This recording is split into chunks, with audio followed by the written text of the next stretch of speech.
Enfin, l'ancienne demeure de Simenon apparut devant eux.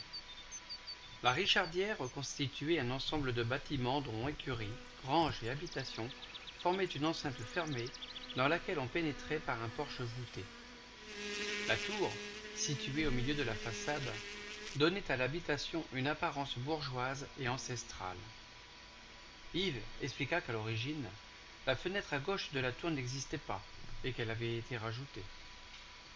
La maison étant occupée, les visiteurs admirèrent l'aspect extérieur.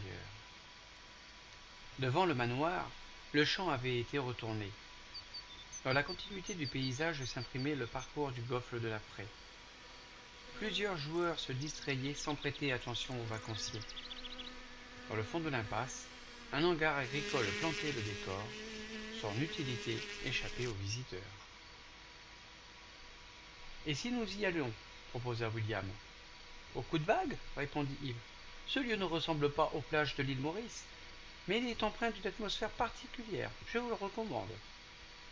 Nous sommes là pour visiter, fit Isabelle. Alors pourquoi pas? C'est loin? Quand même, oui, près d'une demi-heure de marche d'ici. Mais on a le temps, non? On le prend.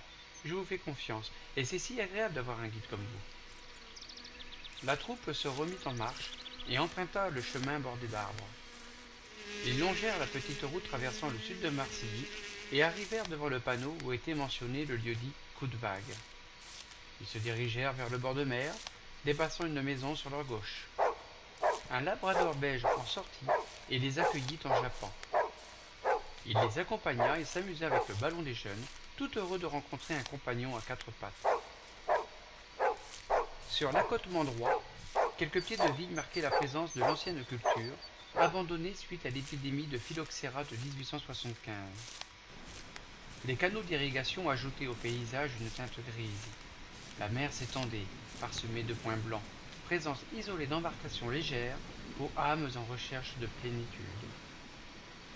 Ensablés, les pontons des pêcheries affrontaient les hautes marées et se soumettaient au hasard d'une pêche récoltée dans des filets soigneusement confectionnés. Un bâtiment en pierre de taille avait été construit sur le haut de la falaise, servant d'entrepôt pour les pêcheurs. Adossés au mur extérieur, deux mâts en ciment accueillaient les poissons malchansons. Aucun des promeneurs ne les remarqua. Ils écoutaient Yves Tarmac. Celui-ci attirait leur attention sur un bunker situé beaucoup plus loin sur le rivage en direction des plages vendéennes. Tout le long de la côte, des vestiges de la dernière guerre s'étalaient, faisant naître un sentiment de désolation. Les quatre adultes songèrent qu'une fois de plus, l'intelligence humaine se complaisait dans des hécatombes d'orgueil. Le couple s'approcha d'une pancarte placée en fronton de mer. Yves précisa. Voilà l'écriteau rappelant le passage de Simenon, comme je vous le disais tout à l'heure. Je l'aime particulièrement, celui-là, parce qu'il s'agit d'un extrait du roman Coup de vague. La citation est bien choisie.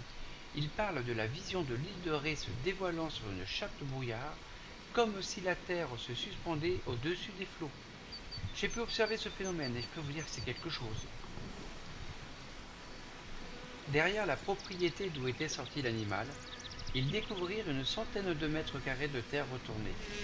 Des balises blanches et rouges précisaient l'emplacement d'une future construction, mais aucune clôture n'avait été fixée.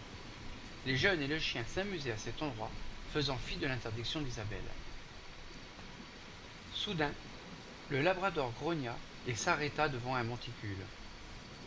Jonathan se rapprocha et fut intrigué par son aspect surélevé. Il creusa le sol, ignorant les reproches des adultes. Il comprit l'attitude agressive du compagnon à quatre pattes. L'adolescent se retourna alors. D'un geste, il interdit aux filles de s'approcher et, cynique, s'adressa à son oncle. Dis, tonton, on utilise les cadavres comme remblais maintenant?